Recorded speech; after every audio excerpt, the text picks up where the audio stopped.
Assalamualaikum warahmatullahi wabarakatuh. Waalaikumsalam warahmatullahi wabarakatuh. Selamat pagi. Pagi luar biasa.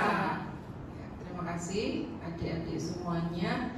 Yang hari ini kita akan memberikan materi terkait anti korupsi ya. Dalam pembelajaran luar sekolah SMK 2 Banjarmasin di RSIM Gusti Hasan Aman. Sebelumnya saya perkenalkan dulu, saya Dr. Gigi Suparni Puji Lestari.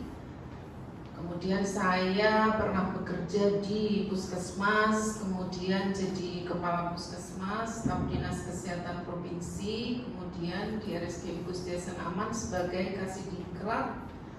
Kemudian sebagai ketua komite etik dan hukum, asesor internal, ketua rumah sakit pendidikan, dosen pendidik klinis, dan juga supplier dari Lars di HP. Kemudian HP saya itu, kemudian email dan Instagram ya. Jadi nanti akan kita upload juga di Instagram ya acara kita hari ini. Next. Sebelum kita mulai pembelajaran hari ini, mari kita bunyikan yel-yel seperti ini. Mungkin bisa berdiri.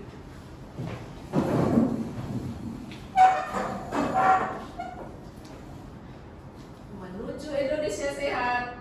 Menuju Indonesia sehat tanpa korupsi.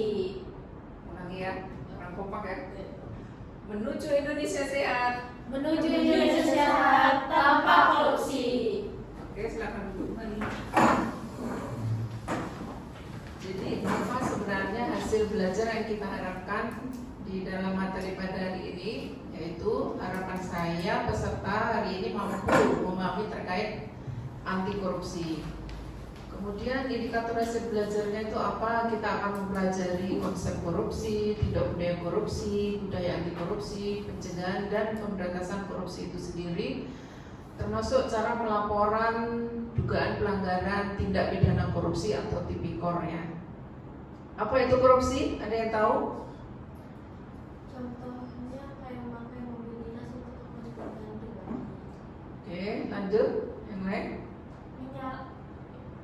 Mensalahgunakan uang bersama untuk kepentingan pribadi. Menyalahgunakan untuk kepentingan pribadi. Masuk ya? Ada yang lain? Suap. Oke, benar semuanya ya. Mari kita lihat bersama-sama apa sih sebenarnya arti kata dari korupsi itu sendiri. Dia berasal dari beberapa negara telah memakai istilah dari bahasa Inggris corruption, artinya jahat, rusak, dan curang. Kemudian dari bahasa Prancis corruption juga rusak, dan dari bahasa Belanda artinya korupsi. Inilah yang kita adopt dari bahasa Belanda. Makanya di Indonesia ini kita sebut istilahnya korupsi ya. Kemudian dari beberapa kamus besar bahasa Indonesia juga disampaikan bahwa penyalahgunaan uang negara untuk keuntungan pribadi atau orang lain. Benar apa yang disampaikan tadi ya, terkait penyalahgunaan keuangan negara. Kemudian dari World Bank juga untuk kepentingan pribadi juga termasuk, dari ADB juga, bahwa korupsi ini tidak hanya di sektor publik atau swasta, tapi juga bisa di pegawai pemerintahan untuk memperkaya diri sendiri atau orang terdekat mereka. Jadi dari beberapa pengertian di atas dapat kita lihat terdapat 5 komponen. Korupsi itu adalah perilaku, penyalahgunaan, keuntungan pribadi atau kelompok, melanggar hukum, bisa terjadi di pemerintah dan swasta. Kemudian hasil survei, nah ini nih survei terkait pemberantasan korupsi di kalangan pelaku usaha atau pemuka opini, bahwa aparat negara itu hanya akan bekerja apabila ada uangnya. Ada sebagian, enggak semuanya, tapi sebagian berpendapat seperti itu. Kemudian ada juga pengusaha itu akan memberikan uang di luar ketentuan resmi kepada pegawai. Misalnya berobat tarifnya 50.000, dia ngasih 100, harapannya dia dilayani dengan lebih daripada yang lain. Nah itu bisa ada yang seperti itu.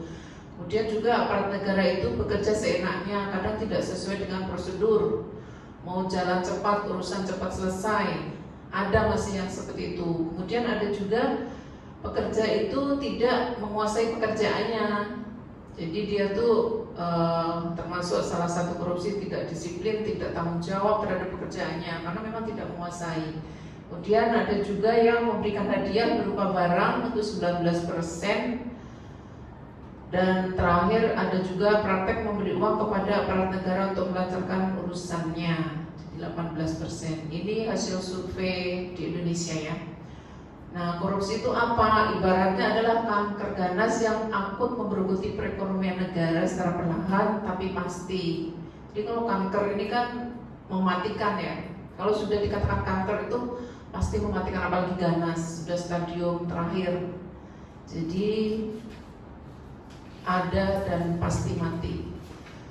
Kemudian teori penyebab korupsi itu apa saja? Ada terkait motivasi perilaku, karena butuh, karena ada peluang, ada kesempatan. Kemudian ada teori fraud atau kecurangan, triangle teori, ada kesempatan, ada motivasi. Kemudian ada rasionalisasi. Ada juga teori CDMA, yaitu teori C itu corruption, kemudian ada kekuasaan plus monopoli, dan tidak dibarengi dengan akuntabilitas atau tanggung jawab. Kemudian ada teori willingness dan opportunity to corrupt, yaitu ada kesempatan, peluang sehingga orang melakukan korupsi. Ada juga teori cost benefit model, jadi dapat dirasakan lebih besar dari biaya atau risikonya. Ada juga terakhir teori GON, karena korupsi itu penyebabnya adalah serakah, ada kesempatan dan melakukan dia. Oke, jadi faktornya apa saja? Ada dari internal, dari dalam individu itu sendiri, ada juga dari faktor eksternal. Jadi perilaku individu rakus, gaya hidup, konsumtif, mungkin lingkungannya. Wow, jadi dia mengikuti dengan jalan pintas, yaitu korupsi, untuk mendapatkan uang dengan cepat. Kemudian ada juga aspek sosial. Kadang ada lingkungan itu yang memberikan dorongan dia untuk korupsi, misalnya selebritis atau orang yang bergaya hidup mewah, karena lingkungannya seperti itu, dia akan memakai jalan pintas supaya mengikuti lingkungan tersebut, seperti itu ya. Kalau dari luar, karena sikap masyarakat terhadap korupsi itu sendiri, masyarakat itu terkadang pasif pada korupsi, itu takut melapor dan sebagainya. Kadang ada juga aspek ekonomi, karena dia kurang mampu, jadi kebutuhan tidak mencukupi, akan memakai jalan pintas tersebut. Ada juga aspek politis, biasanya kalau politis ini terkait kekuasaan ya, misalnya mau jadi bupati, gubernur, kadang kan jalan pintas, ada praktek memberikan uang di saat dekat-dekat masa pemilihan, kan ada juga kayak gitu ya. Itu faktor penyebabnya, karena jadi terpaksa, memaksa dan dipaksa sistem. Terus kategori korupsi itu tadi need, kebutuhan, motif, dan greed. Jadi material corruption, penyelewengannya itu berupa uang. Kalau state capture corruption itu lebih kepada jabatan, pengambilan keputusan, dan intellectual corruption dalam bentuk manipulasi informasi atau ilmu pengetahuan. Ini juga disebut korupsi nih, nggak hanya uang ya. Jadi ada politik dan ilmu pengetahuan. Nah, ini sudah disampaikan, korupsi itu ada 5 macam: buram, kecil, sedang, kakap, dan besar. Mungkin yang kita tahu saat ini besar yang kasus artis siapa kemarin yang kita kasus Timah Putih ya, Sandra Dewi. Nah, ya tuh, nah itu kelas kakap ya, karena dia besarannya 25 miliar lebih, sehingga dikatakan korupsi kelas kakap. Kita masuk ke tindak pidana korupsi. Jadi ada 30 delik tindak pidana korupsi yang dikelompokkan dalam 7 ini sesuai Undang-Undang Nomor 31 Tahun 99. Kemudian dirubah jadi Undang-Undang Nomor 20 Tahun 2001 terkait tindak pemberantasan korupsi. 1. Merugikan keuangan negara. Nah, ini contoh-contohnya ada nih, penyalahgunaan wewenang sehingga merugikan keuangan negara. Ini tadi apa yang dibilang tadi benar, menggunakan mobil dinas itu termasuk hal yang merugikan keuangan negara. Jadi dia pakai mobil dinas tapi ternyata bensinnya minta sama rumah sakit misalnya. Nah itu kan merugikan, harusnya untuk keperluan dinas tapi untuk keuntungan pribadi ya. Oke, itu masuk di sini. Kemudian itu contoh-contohnya juga ada itu terkait pengadaan peralatan medik, apa TPK, terus TPK terkait pengadaan prasarana olahraga di Hambalang itu tahun 2012 kemarin ya. Itu termasuk yang merugikan keuangan negara. Nah, suap benar tadi yang dikatakan suap itu apa saja? Bedanya apa dengan suap, uang pelicin, gratifikasi? Ada yang tahu nggak? Suap tadi ada yang jawab suap kan ya? Nah, suap itu dia ada kesepakatan dan ada transaksi. Sedangkan uang pelicin masuk ya. Jadi dia itu memberikan uang itu karena ada tujuannya gitu. Misalnya memberikan uang saat ditangkap pelantas nih, pelanggar nih, tiba-tiba dia pingin itu STNK nggak ditahan, motor nggak ditahan, kayak mana caranya? Menyuap kan, kasih uang. Nah dia punya tujuan, jadi antara polisi sama si ini sepakat, kamu kembalikan, kasih uang sekian. Zaman dulu ya, sebelum ada tilang elektronik. Nah itu termasuk tindakan suap. Jadi kalau uang pelicin ya sama, dia ada tujuannya, ada kesepakatan. Tapi kalau satu lagi itu gratifikasi, tidak ada kesepakatan dan transaksi. Jadi seperti ucapan terima kasih dan sebagainya. Nanti di belakang ada apa-apa sih gratifikasi itu. Kemudian yang ketiga, tindak pidana korupsi, penggelapan dalam jabatan. Misalnya sengaja memalsu buku atau administrasi, kwitansi kosong dan sebagainya. Itu kalau lihat gambarnya itu apa tuh? Itu PNS tuh yang duduk itu. Dia ngapain itu? Bendahara dia tuh. Karena banyak uang di muka mejanya. Dia ngapain tuh? Dia pejabat, lagi jadi bendahara, banyak uangnya. Ternyata apa? Kalau lihat gambarnya rumah dan mobil ya, menggunakan uang untuk kepentingan pribadi dia. Nah itu nggak boleh ya. Nanti kalau jadi pejabat ya. Kemudian pemerasan. Nah pemerasan ini lebih melawan hukum, menyalahgunakan kekuasaan, memaksa, namanya memeras, berarti memaksa. Kalau lihat gambarnya kan tuh marah tuh. Memaksa seseorang untuk memberi atau membayar dengan potongan mengerjakan sesuatu bagi dirinya. Jadi dia atasan daripada bawahan. Contoh paling gampang pungli mungkin ya, pungutan liar. Ada yang pernah lihat di peras contohnya pungli, pungutan liar? Contohnya apa? Yang pernah dialami aja.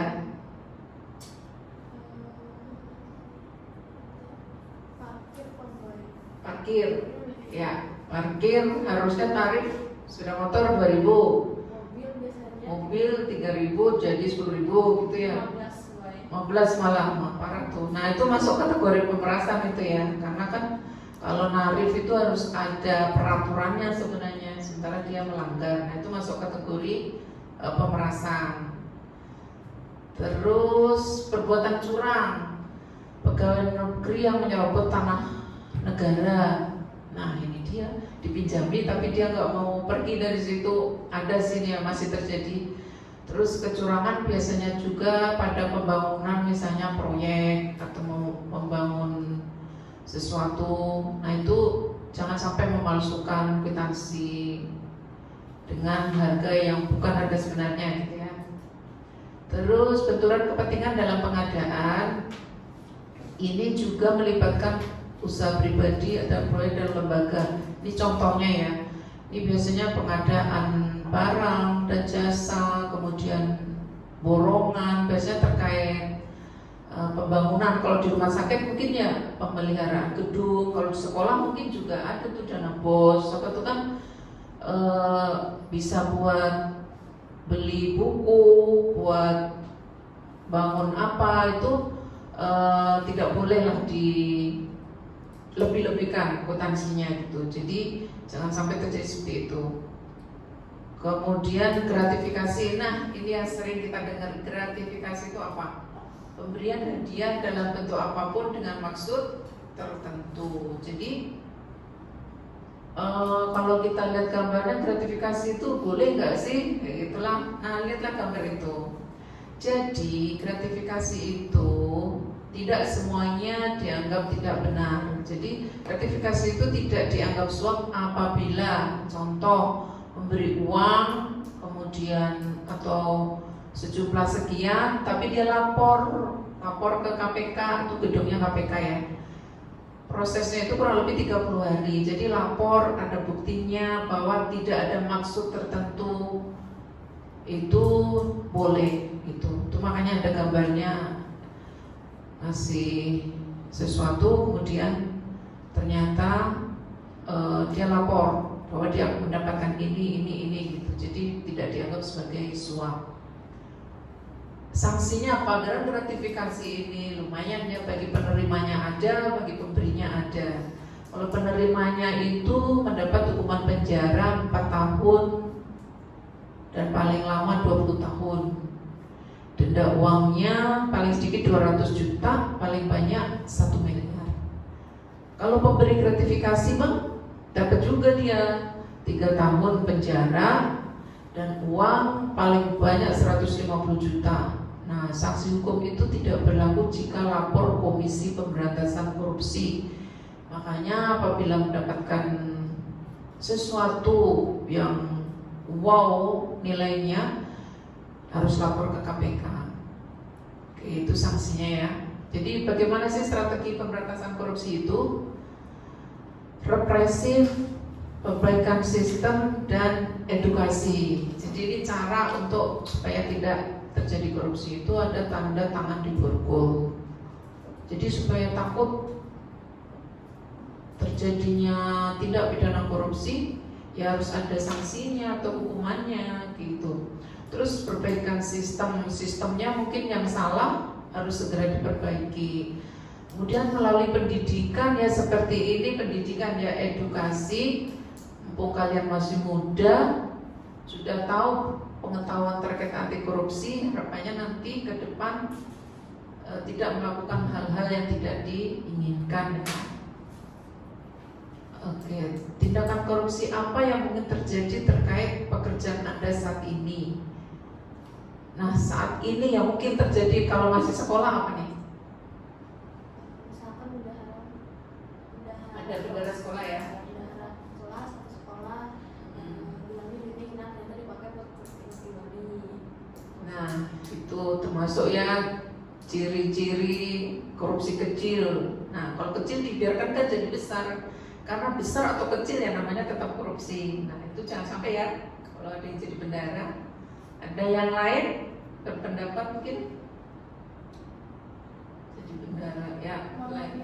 mengambil hak teman, misalnya guru ngasih nilai ini buat ini, ternyata dia curang mengambil punya temannya untuk curang. jadi mengakui punya teman sebagai punya dia. Oh, ada juga yang curang ya. Nah itu yang harus kita cegah. Jadi kalau misalnya ada yang curang seperti itu, tindakan kalian apa biasanya? Lapor ke guru, ada ya gurunya ya. Oke, nah itu harus dilaporkan supaya segera ditindaklanjuti dan tidak diikuti teman yang lain, gitu ya. Soalnya kalau nggak lapor, oh diem aja nih, jadi ada nanti tuh yang niru, terus menerus akan terjadi. Nah, oke, sip. Jadi udah mulai paham ya bahwa hal-hal curang juga tidak boleh dilakukan. Nah, dasar hukum pencegahan korupsi itu banyak ya. Tadi kan Undang-Undang 2021 Pemberantasan Tipikor atau Tindak Pidana Korupsi, Permenkes, Manajemen Risiko, ini salah satu dari banyaknya dasar hukum. Jadi kita nggak usah takut karena kita kuat karena ada dasar hukum yang dikeluarkan oleh pemerintah. Konsep dasar integritas. Nah, sekarang lebih ke integritas. Integritas itu apa sih? Nah, itu ada disebutkan Satu, kesesuaian antara hati, ucapan, pikiran, dan perbuatan. Hatinya bilang gini, diucapkan gini, pikirannya gini, perbuatannya juga harus seperti itu gitu. Jangan beda dengan ucapan dengan yang dilakukan. Nah itu tidak berintegritas berarti gitu. Terus yang kedua, bertindak secara konsisten antara apa yang dikatakan dengan tingkah laku sesuai nilai-nilai yang dianut. Nah itu konsisten berarti ya. Terus kemampuan untuk senantiasa memegang teguh prinsip-prinsip moral secara konsisten dalam berbagai situasi. Ini ada tokoh-tokoh bangsa yang menjadi contoh. Jadi dia berintegritas. Jadi udah paham ya pengertian integritas itu apa? Hati, ucapan, pikiran, perbuatan, tingkah laku sama ya, nggak ada beda. Kemudian konsisten dan beretika. Jadi prinsip moralnya itu ada. Nah, sudahkah kita berintegritas? Ini tadi sudah disebutkan ya, mengakui pelanggaran, memperbaiki pelanggaran, mengingatkan orang lain, menegur orang lain, menyatakan kepada atasan, juga termasuk menegur atasan, menyampaikan kebenaran, menjelaskan kerugian pribadi dan menguraikan tindakan-tindakan. Jadi integritas ini perlu kita kerjakan dalam kehidupan sehari-hari. Nah ini yang generasi anti korupsi yang kita inginkan, bahwa sikap perilaku tidak mendukung adanya korupsi, jadi menentang adanya korupsi. Langkah-langkahnya, nah ini tadi ada yang nanya apa tadi? Ulangi. Cara terjadinya korupsi. Cara meminimalisir terjadinya korupsi ini langkah-langkahnya, satu, perbaikan sistemnya, kemudian yang kedua manusianya. Jadi sistem itu tuh lebih ke peraturannya, terus cara kerjanya, etikanya, atau kalau di pemerintahan ya good governance, itu lebih ke pemerintahan yang bersih. Kemudian kalau dari manusianya berarti memperbaiki moral manusianya, kemudian sosialisasi pendidikan anti korupsi seperti yang kita kerjakan hari ini, terus misalnya meningkatkan kesejahteraan. Kalau pegawai ini biasanya kalau di rumah sakit ini ada namanya jasa pelayanan ya, kesejahteraannya ditingkatkan, kemudian supaya tidak terjadi kecemburuan sosial. Terus pemimpinnya juga kita harus yang bersih, jujur, dan anti korupsi. Setidaknya sistem dan manusianya yang diperbaiki ya. Terus nilai-nilai anti korupsi itu apa? Nah, di sini ada inti sikap etos kerja, bisa kita sebut bersama-sama. Jumat bersepeda kakak, singkatan dari jujur, mandiri, tanggung jawab, berani, sederhana, peduli, disiplin, adil, kerja keras ya. Ada 9 ya. Ini yang harus diingat, ingatnya dengan singkatan itu cukup. Jujur ya, berani berkata jujur. Kalau memang dilakukan A, berarti ya katakan A, jangan katakan B gitu. A ya A gitu. Jadi jujur, disiplin, misalnya ikut apel pagi, tanggung jawab atas pekerjaan disampaikan atau diberikan. Misalnya nanti pian magang IT di lantai 5, oh ada rusak jaringan di lantai 4 ya, ikut memperbaiki di sana maksudnya.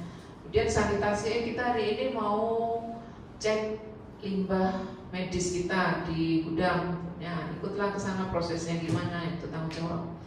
Adil, jadi semua akan kita jadwalkan sesuai output yang mau didapatkan nanti di rumah sakit. Berani mengatakan yang benar, kemudian peduli terhadap sesama, dan kerja keras, hidup sederhana dan mandiri. Kemudian seperti tadi filosofi lebah dan lalat. Kenapa lebah? Suka yang garung. Jadi ibaratnya orang baik adalah orang yang tidak tertarik dan tidak merespon hal-hal yang buruk. Kalau lalat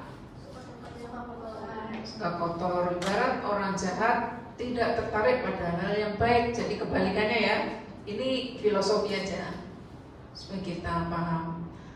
Nah, strategi pemberantasannya apa? Itu tadi sudah disampaikan, ada sistemnya, edukasi kampanye termasuk, dan represif.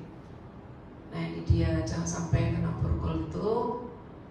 Jadi kalau rencana aksinya untuk perbaikan sistem itu apa sih? Kalau dari masyarakat ya, pelayanan publik itu dipantau. Kayak kita pelayanan di rumah sakit nih, kan supaya pasien nggak protes itu gimana? Ya ada antriannya, ada sistemnya. Memang datang pagi ya dapat pelayanannya cepat, duluan. Tapi kalau datang siang, masa mau dilayani cepat, kan ada antriannya seperti itu. Jadi harus dipantau dari masyarakatnya sendiri.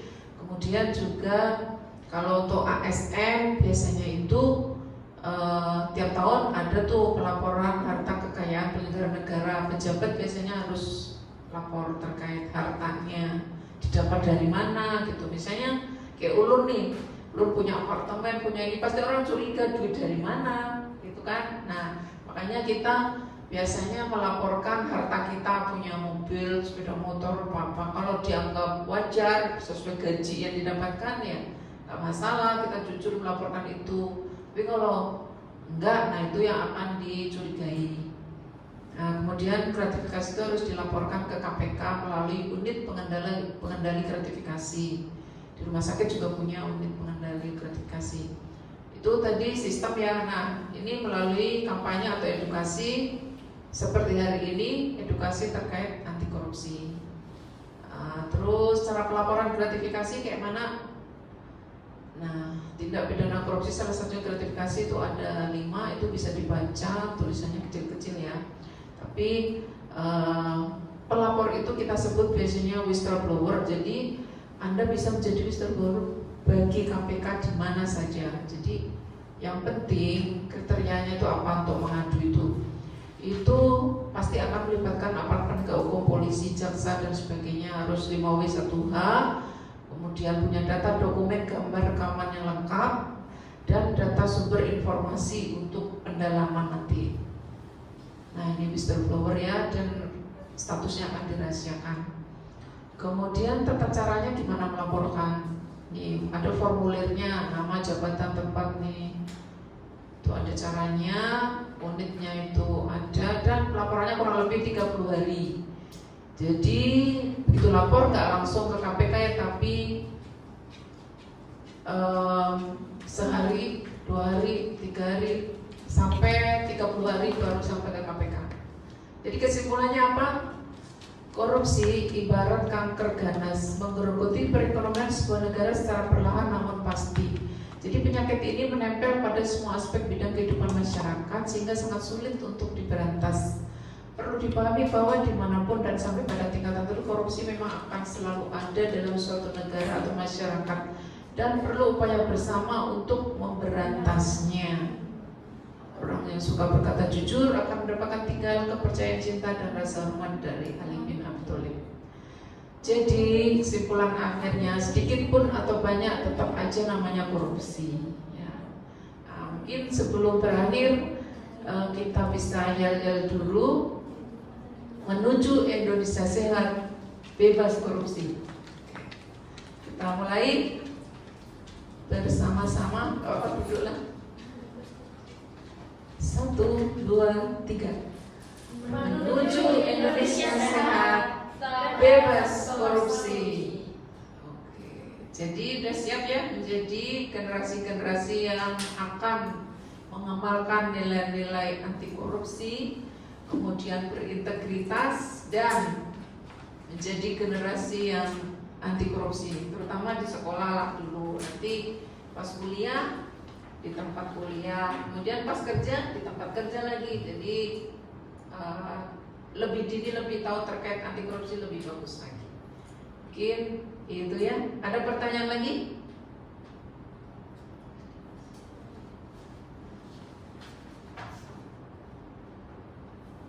Ya, silakan. Boleh. Kan yang misalnya yang ada pegawai dinas menyalahgunakan fasilitas untuk kepentingan pribadi, apakah ada sanksinya dan apa itu sanksinya? mobil dinas ya. Yang mobil dinas tadi sudah disebutkan itu akan merugikan keuangan negara ya, karena mobil dinas itu kan diisi dengan bensin dari anggaran dari, misalnya punya rumah sakit nih, anggaran dari rumah sakit. Saat dia memakai seharusnya kan untuk keperluan dinas. Jadi kalau dipakai untuk keperluan pribadi, seperti arti dari korupsi itu sendiri kan memakai uang dan fasilitas untuk kepentingan pribadi atau orang terdekat mereka. Nah itu kan kategori korupsi sudah yang pengertian itu. Jadi memakai uang dinas untuk kepentingan pribadi termasuk salah satu tindak pidana korupsi. Terkait besar kecilnya, kalau besar kecil itu kan ada pengelompokannya tadi ya, disebutkan di depan tadi. Kecil kurang dari 10 juta. Nah berarti kecil ya. Kalau besar kan di atas 25 M, itu yang kakap tadi ya. Jadi itu termasuk korupsi kecil. Seperti disampaikan terakhir ini, sedikit atau banyak ya tetap aja namanya korupsi. Jadi kesimpulannya memakai mobil dinas kepentingan pribadi berarti salah satu tindak pidana korupsi ya. Oke, apakah cukup jelas? Ya. Nanti jadi post-test sudah dikerjakan nanti, kemudian ada evaluasi, silakan disampaikan kertas yang sudah disediakan dan nanti bisa kita buat rencana tindak lanjut ke depannya. Mungkin cukup sampai di sini ya terkait penyuluhan atau pembelajaran terkait anti korupsi. Mudah-mudahan jadi bekal buat pian supaya nanti bisa menjadi generasi anti korupsi ke depannya. Terima kasih atas perhatiannya. Apabila ada kata salah mohon dimaafkan. Wabillahi taufiq wal hidayah. Wassalamualaikum warahmatullahi wabarakatuh.